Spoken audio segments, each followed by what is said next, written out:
Good evening, ladies and gentlemen. I am here with a spoiler filled review of the new Little Women movie directed by Greta Gerwig. It's going to be spoiler filled because the book was published prior to the 20th century, so you've had plenty of time to avoid the spoilers. I grew up on the books, and I grew up on pretty much all of Louisa May Alcott's works. I'm one of those people, like, if I love an author, I'm going to read everything they've written. So I've read, I've read the sequels, Little Men, I've read Jo's Boys, I've read all the other books that are completely unconnected just because it was Louisa May Alcott. Greta Gerwig had a lot to live up to. I think she did a stellar job. I loved Saoirse Ronan as Jo March a lot more than I expected to. I like Timothee Chalamet way more than I thought I would. He actually did a fabulous job playing Laurie. He was very likable. He was the proper mix of 19th century gentleman, and he played the pining after Jo March really well. Emma Watson was absolutely adorable as Meg, the oldest March sister. Didn't love the scene where she argues with her husband. I felt like that just felt a little off. But the rest of it, she was very sweet. And I particularly love the moment right before she gets married when Jo's trying to persuade her to run away and hang on to their childhood. And Meg tells her, just because my dreams are different from yours doesn't mean they're less worthwhile. And our society does not tend to value motherhood, and it doesn't value being a stay-at-home mom. And I was raised with that, so that's something that I do value very much. So I appreciated that nod to, just because my dream looks different just doesn't mean it's worth less. I also really liked Florence Pugh as Pugh, I'm assuming that's how you say it, as Amy. I thought they characterized her phenomenally. I really liked Amy and Laurie's relationship. I'd seen a comment online before I went to see the movie that they actually sell the relationship, and that you go see the movie and you're like, yeah, I can absolutely buy them getting together. And they played it fabulously, both with Amy's little meltdown when Laurie starts flirting with her, and she's like, I've been in love with you my entire life, and I've always been second best to my sister. You better mean it or I'm not having it. And it was good. You watch that and you're like, go Amy. So then you can see Laurie's wheels turning as he's like, I actually want her respect and admiration. I actually want to be a man that she would find worthy of loving. And that's the moment he really begins to change from his idle dissipation. One thing that I really, really loved about this movie was elements from the books that I really haven't seen played as well in other adaptations. Jo and Amy's rocky relationship was a particularly good one. They're both kind of rivals to each other. They're simultaneously friends and sisters, but also there's this conflict and this tension that simmers through their relationship. And I thought it was well played. I've got a lot of sisters, and I'm familiar with that kind of tense relationship, The moment when Amy reveals that she's married Laurie right after Jo's come to terms with the fact that she might actually have wanted to marry him. Amy approaches her and is afraid that her sister's going to be angry with her for marrying the guy that they all assumed that Jo was going to marry.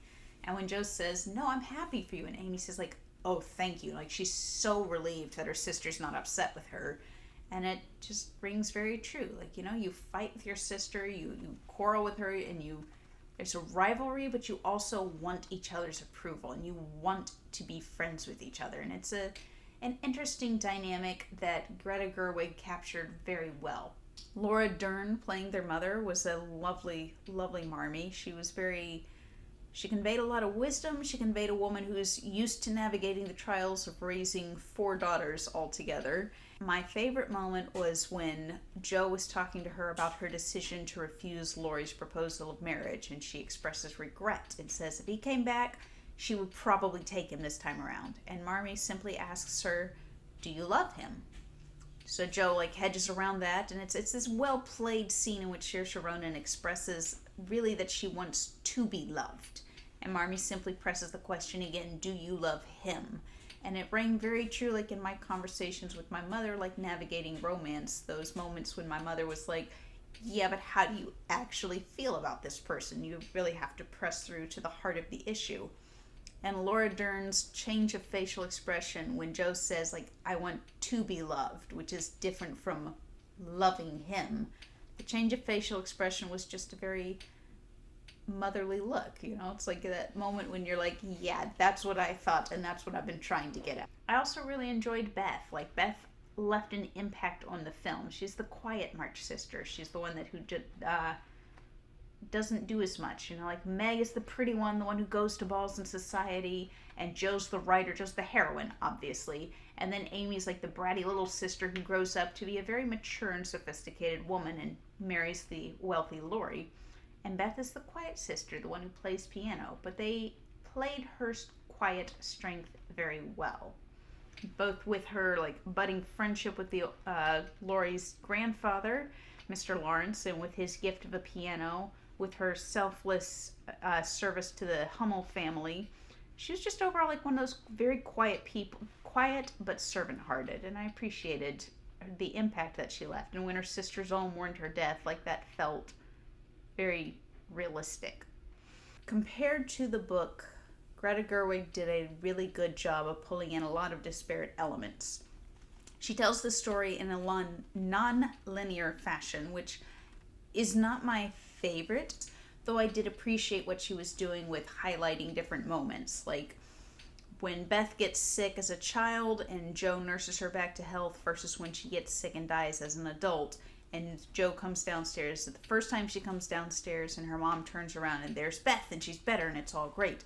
Second time she comes downstairs and her mom turns and there is no Beth, and there's this really tragic moment of grief. I liked Jo's romance with Friedrich Bär, and I loved the actor they got for Friedrich. I think the chemistry between him and Saoirse Ronan was really adorable, and I absolutely bought it. I think the one thing that I would change about this movie, if I could change something about it, is the ending, because at the end of the movie, they kind of have a dual ending going on. Like, the story is that Jo March is selling her book, which is obviously Little Women, and her editor tells her, like, well, it can't end with her single, it has to end with a romance, that's what's gonna sell. And that plays at the same time that Jo runs after Friedrich and is like, actually, my family's made me realize that I'm in love with you, and I don't want you to leave, I want to be your reason to stay. And it's played as the real story is Jo March remains single and becomes a best-selling author. But the book's ending is Jo and Friedrich get married and have kids. And I understand why they did that, because in real life, Louisa May Alcott never married, and Jo March is based on Louisa May Alcott herself. However, like I said, I grew up on the books. And in the book, Jo marries Friedrich. And the movie is based on the book. And I would have loved it if they leaned harder into that romance and if they'd sold that a little bit more, because I think they could absolutely have sold it perfectly. There's a scene in which he asks to read her the stuff that she writes, and she shows him the little short stories that she's been selling to the newspapers, and it's all just kind of like racy, scandalous stuff. It's like whatever sells, it's gory, and her mother doesn't like it, but it makes money, so it's fine. And he criticizes it and tells her that he thinks she's capable of more, and she gets very hurt, very offended, and it's basically like, forget you, and, stops writing for a while. And when she does begin writing again, it's at her sister's behest, and she writes Little Women, and she goes on to write something that is more worth her time.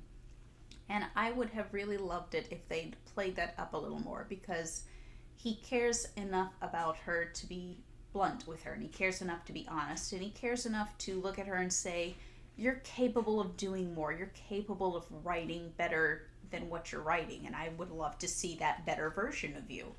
And I think that could have been a really beautiful romance, and I wish they hadn't undercut it by leaning more into she doesn't have to get married. It's absolutely true that you don't have to be married to be a whole person. And I came to the conclusion long before I met my husband that if I never married, I would be fine, because you are a whole and complete person regardless of your relationship status. But having met Alex, I am delighted to be his wife, and I love sharing my life with him, and I would have liked to see that played out in the story. I would have liked to see Jo March really coming to terms with, I am content by myself, but he is worth sharing my freedom with. Because there are too many people who play marriage as this tying down and this shackle that gets placed on you. So that would be the one thing that I would change.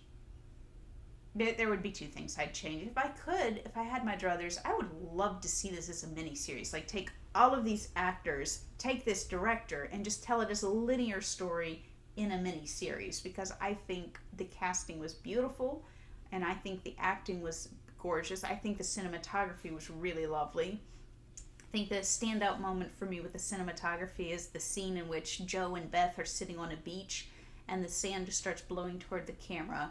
And given that Beth is dying and they're talking about that at that moment, like it was very poignant and it was very beautiful and it conveyed the evanescence of life really well. And I think I would totally have watched 8 hours of that.